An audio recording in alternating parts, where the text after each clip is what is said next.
My name's Glenn Woods. Thanks for joining me. And let's see if they're on there right now, because I'm taking a look at the black screen, so I got to see if Steve Klein from Wyoming Liberty Group there. Are you there, Steve? Yeah, I'm here, Glenn. How are you? Okay. A little problem with your video, but I can hear you, though. That's fine. So people watching on video can't see your smiling face then. Oh, well. Oh, well. Shucks, man. Shucks. Okay. Well, Steve Klein is with Wyoming Liberty Group, and he's been looking into this for a while. And I'm glad you got on the topic, because I've been curious about it myself. And as is often the case, when the federal government writes rules, regulations, which, as you and I know, are laws, or rewrites them for that matter, they're often confusing, difficult to understand. So apparently the IRS decided to go after conservative organizations, Tea Party to name one, and then after a big hubbub was raised about it, they said, well, okay, we'll go ahead and fix that problem. So they wrote new rules, laws, and I guess, Steve, they fixed the problem? No, Glenn, and what I should clarify is that they've actually sent out what's called a notice of proposed rulemaking. Anytime the administrative state, our friendly federal government, wants to make rules, they generally put out what they're thinking about doing and give the public a chance to comment. In the area of what we're talking here, this tax-exempt status, that basically gives an entire so-called reform lobby the opportunity to deluge the IRS with numerous comments. They're already claiming these new regulations don't go far enough. I would say it's a very interesting, gutsy move by the IRS version of cover your back, or CYA, if you want to go that far, because what happened was, and we look at what the IRS scandal was, and they claimed that, well, the rules for garnering tax-exempt status were put us in a position of doing a factual determination of groups, and that's why we had to send Tea Party groups 50-page questionnaires asking for minutes from all of their meetings, copies of every page on their website, etc., etc.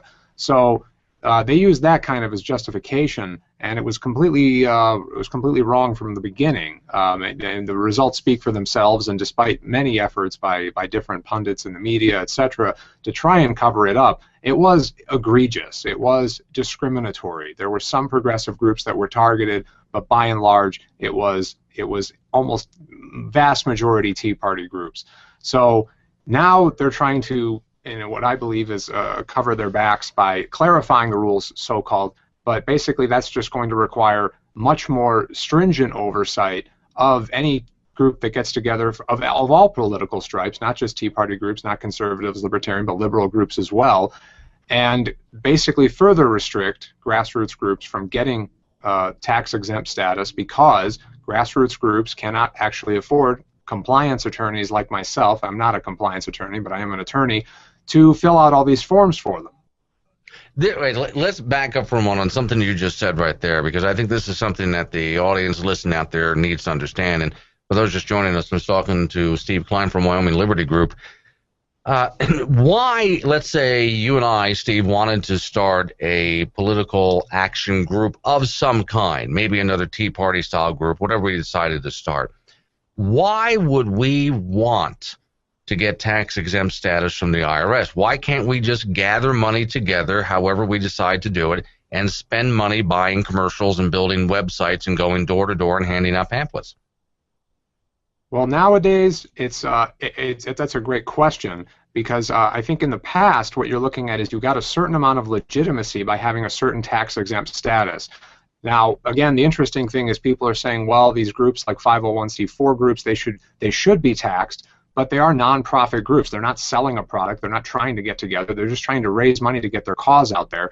501c4 donations are not tax deductible, so it's not like this money hasn't already been taxed. Unlike C3 charities, like the Wyoming Liberty Group, for example, those donations are not tax deductible. But there's still ample reason why you would want this, because it gives you cover from certain IRS enforcement. Once you're approved to go forward, you know what kind of tax status you're in, you know what kind of compliance you have to do with the IRS and what you don't, and then your donors, most importantly, feel a certain sense of security. They think, aha, they've been recognized by the IRS, this is not some fly-by-night operation, some guy's just going to steal all my money. So there's many reasons you would want tax-exempt status, and you want to be officially recognized by the IRS. Now, could we, though, despite all of that, could we proceed without that exempt status? Or are there some rules, some laws that say we can't? You can proceed, but there's always that risk. Yeah. It's the same thing, and this is what's very interesting about the IRS. What they're proposing in these rules is to make, and again, these 501c4 groups are trying to politically advocate for certain causes and things like that. No secret there. If you want to get involved in candidate advocacy, you actually want to elect a candidate, then you have to be a political action committee under federal law and usually a 527 group under IRS law. But there's so many things well outside the purview of candidate advocacy. For example, criticizing people who are in office. It doesn't mean just because you're criticizing them or praising them on certain policy positions that you necessarily have any opinion as to whether those people should be in office or not. And that's something that's been very lost in this entire debate. And this is why it's very interesting and indeed chilling that the IRS is taking a direction, taking cues from the Federal Election Commission to try and make their regulations more and more encompassing of groups that are just want to get a message out there about a political issue. So, all right, so talking with Steve Klein from Wyoming Liberty Group about the IRS, and I got to ask this now, and let's put it in layman's terms if we can, because I know as you dig into this, you and I begin talking in terms that the average Joe driving his truck right now probably wouldn't understand. Has this made it easier for groups with these new rules or whatever they're rewriting? Has it made it easier for groups to get that tax exempt status and become sort of a political organization in America, or have they just made it harder? I think in the long term, what it's going to do is definitely make it harder, because what they're doing is by restricting the things that you can say, they're proposing that you can't even mention the name of a candidate within 60 or 30 days and be a tax-exempt group. 60 or 30 days, that is 30 days from before a primary election or 60 days before a general election. That's very interesting because... Well, I'm just wondering, do they give a reason for why you can't? I mean, that to me, that's freedom of speech. Well, exactly. What their reasoning is that this is just disclosure, and all we're doing is giving you this amazing tax-exempt status, which again for C4s is not that big of a deal, unlike C3 organizations. And they're really just trying to get regulatory capture here. And there is this all-encompassing threat that, for example, let's say we put on a blog somewhere, you criticize somebody in the middle of the year, and then come tax time or come election time, that's still on the internet. Then the IRS can say, man, what are you doing having this on your website and talking within the relevant time period? And they're not saying it's censorship, Glenn. They're just saying, oh, we're not going to give you tax-exempt status. And this is, again, this is the ongoing fight we're doing here at the Wyoming Liberty Group in a lawsuit, Free Speech versus Federal Election Commission, and we're filing a Supreme Court brief this month to try and get the Supreme Court to consider this case, is that red tape is just as bad as censorship. It is not that, oh, we're not banning you from speaking, but instead all you're doing is choking my clients, people who are not attorneys, not accountants, in a lot of red tape, forcing them to fill out dozens of forms just to get their message out. That's not free speech. Call it whatever you want. Just don't call it free speech. Are you talking federal Supreme Court or Wyoming Supreme Court? Federal Supreme Court. This is a challenge we're bringing under the First Amendment, so we're taking it to federal court. I hope to see you there on this one. So let me ask you then, how would they enforce something like this? Kind of like with Obamacare, we look at the IRS and we think they can't afford even, they don't have the manpower to enforce Obamacare, through the IRS. So, I can imagine, based on the past history of the IRS, that they would pay attention around election time to what conservative groups are doing, but maybe give a pass to those liberal groups out there. They might have something on their website that they're supposed to take down during that time period, but maybe nobody would just bother to mention it. Glenn, and that is probably the greatest. You bring up one of the best points about all of this, because even these IRS regs, even though they're not the Federal Election Commission and this is not strictly campaign finance law, this plays into one of the dirtiest conceits of campaign finance law. This idea that we're cleaning up politics. And anytime, this is why people hear campaign finance reform, and they usually think, oh, that's a great thing. We're going to get money out of politics, and we're going to make sure that these politicians are clean. The irony of that is that these laws provide the most dangerous dirtiest political tool available. When you're competing in an election or when you're just debating an issue such as Obamacare, it's one thing when you hear something you don't like and you go, aha, let's go into the, let's answer them. Let's enter the political fray. Let's put together maybe a group of our own, and let's get out there and buy advertisements. We'll go on the radio, we'll go on TV, we'll write op-eds, we'll do any number of things that are considered the great American tradition of civic engagement. And that might be hard, but that's what the First Amendment is actually all about. Now, with campaign finance laws and with laws like the IRS is proposing here, it's but a weapon for groups, and believe me, there are plenty of them. The Campaign Legal Center, Democracy 21, Common Cause, the Brennan Center for Justice, etc. It goes on and on and on. Groups that are just waiting for groups like Tea Party groups, conservative groups, any group to screw up, to violate these laws, which, by the way, hundreds of pages of federal regulations, even incumbents, even people like Nancy Pelosi and Harry Reid break these laws frequently. And it's not malicious. They don't mean to do it. It just happens because there are hundreds of pages of regulations and eventually you screw up. So these so-called watchdogs sit there in Washington, D.C., monitoring all of these things and then file complaints with either the Federal Election Commission, the IRS, take your pick, any alphabet soup of agencies. So that's where it really comes from, and that's where the big danger is. You're not just discouraging speech with this red tape. You are threatening to punish it. So it becomes the irony, the dirty irony of campaign finance reform, so-called, is that it is in fact the dirtiest political tool because it threatens to outlaw speech. Talking with Steve Kline of Wyoming Liberty Group. Let me ask you then, I mean, you've again dug into this at length, so I'm curious, as we get, let's say, as you said, 60 days out, so I'm a member of some political group, and we're supposed to shut up at that point. What if I sit down in the privacy of my own home and I get up on Facebook and I start discussing politics with somebody? I mean, would it fall under that same rule? That's another question that I think is open-ended because, and this is another problem, that we're losing the ability to compartmentalize certain functions. And that's, you know, for example, I work for a nonprofit here at the Wyoming Liberty Group. We do not take any positions on candidates. We can't do that or we'll lose our tax-exempt status. That doesn't mean me, Steve Kline, can't even come on your show, even right now, and put on my Steve Kline hat and say, I support so-and-so candidate, or I oppose so-and-so candidate. But the IRS regulations as they are now, as they're trying to build them into, and certainly under the Federal Election Commission regulations, there are a lot of threats to start molding people, not allowing people to wear different hats in different capacities. So that's certainly another big concern is, oh, you want to be tax exempt? Well, then you better just shut up all the time. Yeah, see, that's what I worry about because, you know, I get up in the morning and after I get done building my website, I put all the news and views on there that I do every day. And then I start looking at my mail and I look to see what messages were left for me on Facebook and what messages were left on Twitter. So let's say there is Bold Republic, my Twitter account, and we follow each other on that. But let's say I put up a separate Glenn Woods Twitter account. Well, it would be very simple for someone from the IRS to say, well, what's the difference, and try to shut me up. Yeah.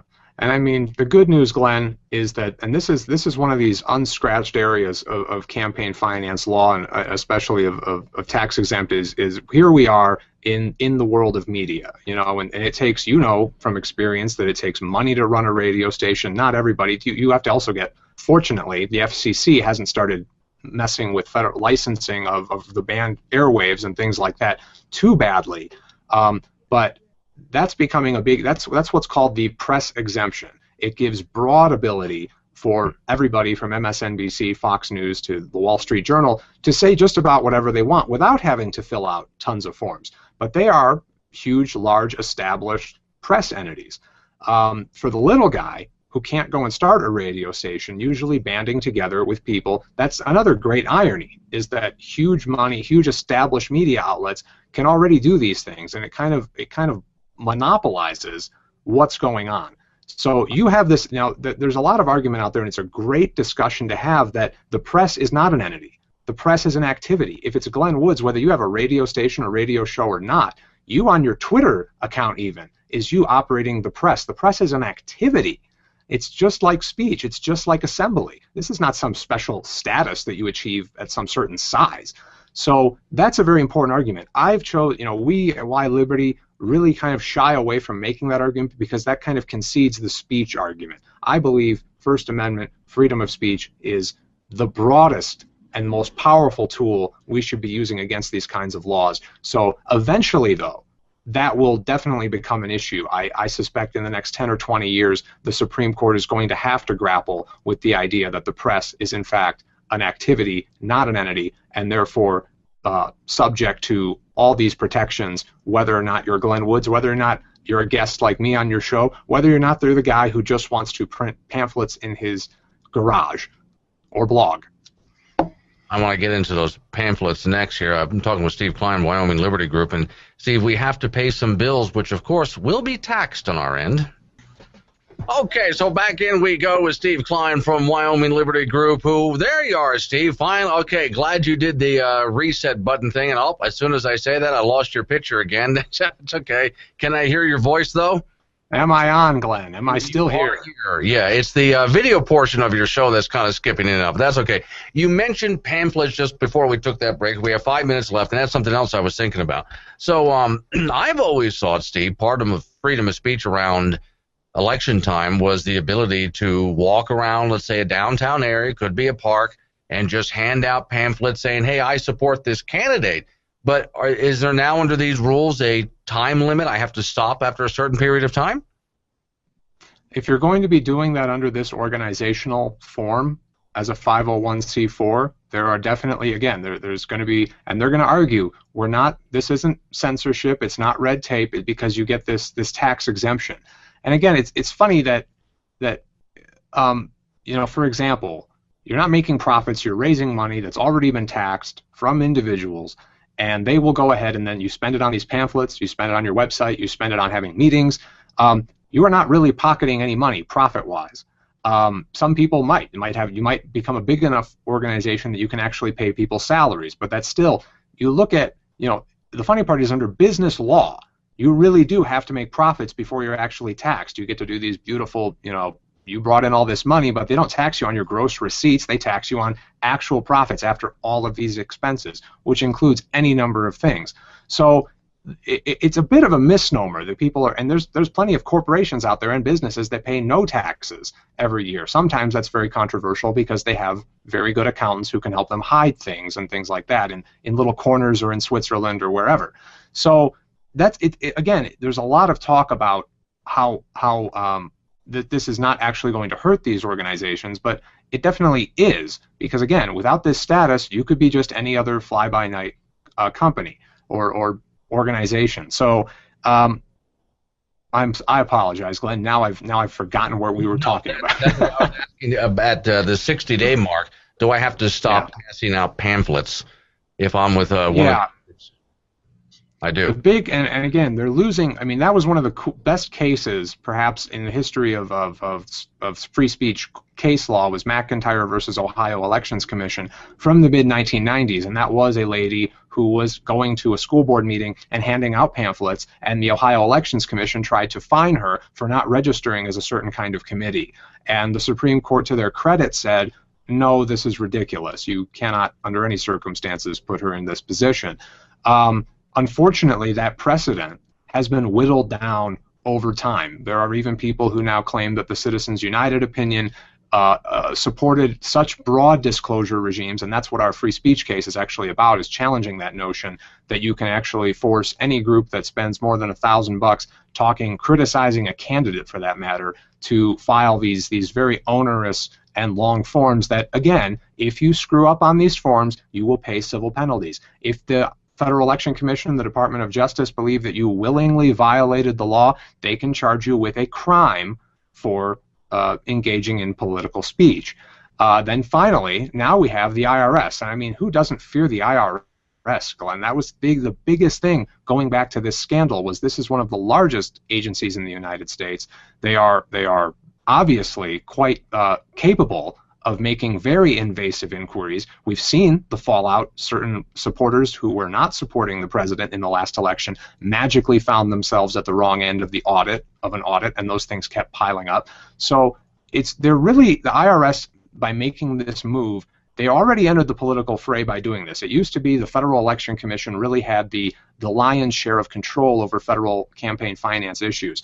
Now, with the entrance of the IRS, now you have a behemoth of an agency really making itself with this notice of proposed rulemaking. So there's going to be, again, these rules will not, the comment period is open for about 3 months, and then we will see what they end up doing with it. These are not the new rules yet. Currently, it's still a case-by-case thing, and from what I've heard, groups they've caught up with all the backlog. They are approving groups quickly, so it seems like they've got their act together now that there's guards to the watching over watching over what they're doing. Real quick, seconds to go here, just so I have to get a yes or no and then let you go. Did they get anything right as they rewrote this, or did they get everything wrong?